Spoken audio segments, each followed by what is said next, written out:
What's up, everyone? This is Ankit from EcoSikho, and we are back with another video on Math AI.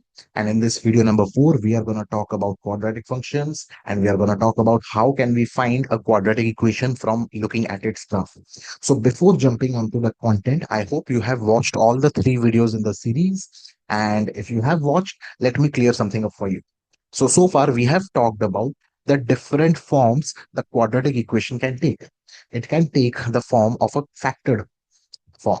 So let's say if I have a quadratic equation which goes through, which cuts the x-axis at two different points. We have a P and we have a Q. So using these two sets of information, we can construct the quadratic equation, which will look like y is equals to a times x minus p into x minus q. In the next set, let's say I have been given a quadratic equation or a quadratic graph which cuts the x-axis at a single point, and the axis of symmetry is given by this dotted line. Okay.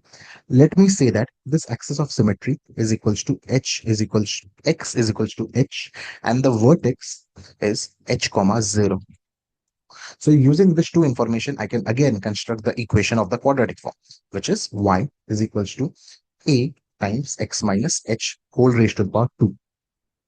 But let's say if this would have been a different point like this, then the vertex will have a coordinate of h comma k, and this thing, the axis of symmetry, will have a equation of x is equals to h. So using this two, I can again make the equation in the completed square form, which will look like y is equals to a times x minus h whole raised to the power 2 plus k.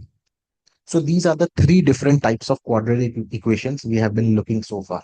If I will be given different sets of information. So using this knowledge, let us try to determine the quadratic equation when we have been given a certain type of a graph. So on our screen, we are currently doing example number 10. And we can see that in panel number A, we have been given a parabola which is concave downwards. So if it's concave downwards, one thing is for sure that A will be negative. And I can see that this parabola cuts the x-axis twice. If it cuts the x-axis twice, I can be sure that the value of determinant will be greater than 0. The two intersections are -1 and 3. So using these two sets of information, I can say that my equation will look something like y is equals to a times x minus of -1 times x minus 3. So it will look like y is equals to a times x plus 1 times x minus 3. But is this the answer? No, this is not the answer. Why? Because we still need to find out what will be the value of a. Okay, clearly we can see that this parabola passes through a point which is 0, comma 3. It cuts the y-axis at an intercept of 3. So let me put the value of x and y respectively. So instead of y, I can write 3, and instead of a, I don't know. I'm still trying to find that one out. 0 plus 1 and 0 minus 3. So this will give me 3 is equals to a times 1 minus 3, or it will give me a as negative of 1, which further reaffirms the type of conclusion we had drawn earlier. So finally, I can say that the equation of this parabola will be y is equals to minus of x plus 1 times x minus 3. And that's my final answer. So see, it was that easy. Let's move to the panel number B. So in the panel number B, I can see that it it is a concave upward. So the value of a has to be more than 0. It touched the x-axis at a single point, so the value of determinant has to be equals to 0. Okay, and since it touches the x-axis only once, I can use the second equation that we had just written, that is this one. So I can write that, and this point where it touches is 2 comma 0. So I can say that y is equals to a times x minus 2 whole raised to the power 2.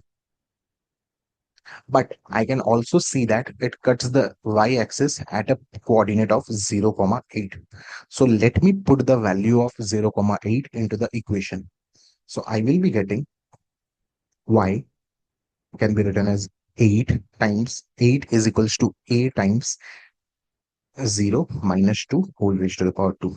So 8 is equals to a times 4, which implies a is equals to 2,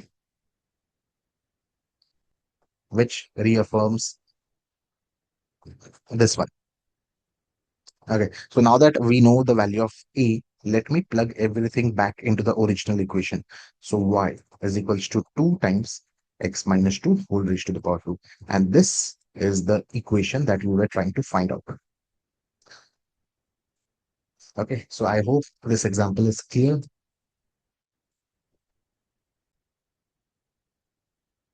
Let us move to example number 13. And panel A, I can see that I have a parabola which is concave upwards. So it will be A greater than 0. And since it cuts the x-axis at two distinct points, so I can say that the value of determinant has to be more than 0. I can also see that the vertex lies at 3, comma minus 2. And this parabola cuts the y-axis at a coordinate of 0, comma 16. So using this set of informations, I need to construct the equation of the quadratic. So let's get started. So using the completed square form, I can say that y is equals to a times x minus h whole raised to the power 2 plus k. So over here in this question, the value of h is positive and the value of k is negative. So let me plug everything back here. So I can say that y is equals to a times x minus 3 whole raised to the power 2 minus 2. Okay. I can also see that it cuts the y-axis at a point of 0, comma 16. So let me plug the values here. So 16 is equals to a times 0 minus 3 whole raised to the power 2 minus 2. So 16 is equals to, this is minus 3 whole raised to the power 2 will be 9, 9a minus 2. Or I can say that 9a is equals to 18, or the value of a is equals to 2, which reaffirms this.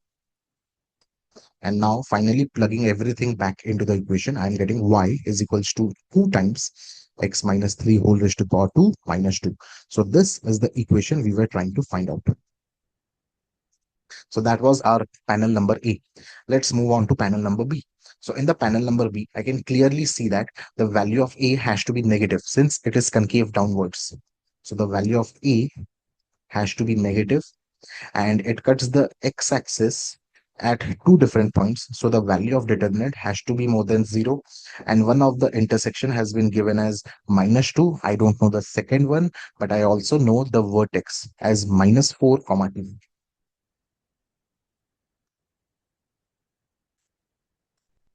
So using this and using the knowledge of completed square form, I can write that y is equals to a times x minus of minus 4 whole raised to the power 2 plus 2. So y is equals to a x plus 4 whole raised to the power 2 plus 2. And this is the equation that I am trying to find out. I'm trying to figure it out. So I need the value of a. The value of a can be determined from this point, which is minus 2, comma 0. So let me plug in the value of minus 2, comma 0 into the equation. So I will be getting 0 is equals to a times minus 2 plus 4 whole raised to the power 2 plus 2. So minus 2 is equals to a into 2 square, or I can say that a is equals to minus 2 by 4, or which is minus 1 by 2. This reaffirms the value that we just found out. And finally, plugging the value, I will be getting y is equals to minus half times x plus 4 whole raised to the power 2 plus 2. So this is the equation we were trying to find out. So I hope this is clear. Let's move on to example number 12. So in the example number 12, which is a word problem, we are not given any graph and we need to figure out the equation. So we have been given that the equation of the quadratic cuts the x-axis twice. that is at this point and this point. So that means the value of determinant is more than 0. It has a vertex. No, it doesn't talk about the vertex, but it talks about a certain point. That is, it passes through the point 2 comma minus 20. I need to convert my answer into the general form. So using the 2 points at which it cuts the x-axis, let me construct the equation. So the equation of the quadratic will look something like y is equals to a times x minus 4 times x minus of minus 3. And further simplifying it will give me y is equals to a times x minus 4 into x plus 3. I can clearly see that it cuts the x-axis at this point. It doesn't cut the x-axis, but it passes through this point. So let me plug in the value of x and y. So y can be written as minus 20 is equals to a times 2 minus 4 times 2 plus 3. So minus 20 is equals to a times minus 2 times 5, which implies that the value of a should be equals to 2. Which also implies that whatever graph I'm dealing with, it has to be concave upwards. Okay. So plugging everything back into the original equation, I get something of the form y is equals to 2 times x minus 4 times x plus 3. But the question is asking me to write the equation in the general form. So let me expand the brackets and let me do certain kind of operation to finally arrive at the solution. So y is equals to 2 times, this will be x square, this will be minus 4x plus 3x will give me minus x minus 12. This will give me y is equals to 2x square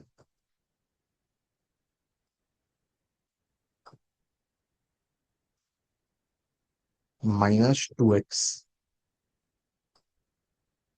minus 24. So this is the final answer I was trying to find out. So I hope this is clear, and that was all for this video. I hope you found it interesting. I hope you found it informative. I'm gonna see you in the next one where we are gonna talk about the intersection of graphs, where we are gonna talk about the problem solving with quadratics, and finally quadratic inequalities. So that's all for in this video. Thank you so much for tuning in. I hope to see you in the next one.